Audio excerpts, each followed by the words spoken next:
இது ஒரு புதிய கருத்துடைய பக்தி குட்டிக்கதை. பிராமணர் வழியில் உருவாக்கப்பட்டது.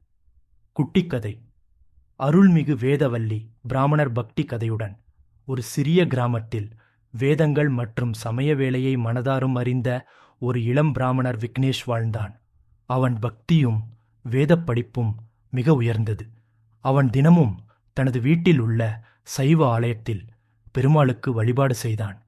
ஒரு நாள் விக்னேஷ் தனது குடும்பத்தினருடன் ஆலயத்திற்கு சென்றபோது பெரிய பண்டிதர் அவர்களை சந்தித்து, இனிய விக்னேஷ், இந்த காலத்தில் பக்தி மட்டும் போதாது, நம் வேத அறிவும் பக்தி உண்மையிலும் இணைந்திருக்க வேண்டும் என்று சொல்லினார்.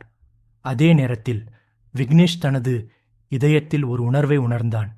என் பக்தி, என் அறிவு எல்லா மக்களுக்கும் பயனாக இருக்க வேண்டும் என்று. அதனால் அவன் தனது கிராமத்தில் அனைத்து வயதினருக்கும் வேதங்கள் மற்றும் பக்தி பற்றி எளிய முறையில் கற்றுக் கொடுப்பதற்காக ஒரு பள்ளியை தொடங்கினான். அங்கு வெவ்வேறு சமூகத்தினரும் வந்து பக்தி பாடல்கள் பாடி வேதங்களின் அர்த்தத்தை புரிந்து கொண்டு அனைவரும் ஒன்றாகச் சேர்ந்து பிரார்த்தனை செய்தனர். அந்த பள்ளி அந்த கிராமத்தில் நல்ல நட்பு, அமைதி மற்றும் பக்தியின் உண்மையான அர்த்தத்தை கொண்டு வந்தது. கதையின் முடிவு. பக்தி என்பது அறிவோடு சேர்ந்து மட்டுமே வாழ்வில் வலிமையாகும். அனைவரும் ஒன்றிணைந்து உண்மையான பக்தியை வளர்த்துக் கொள்வோம்.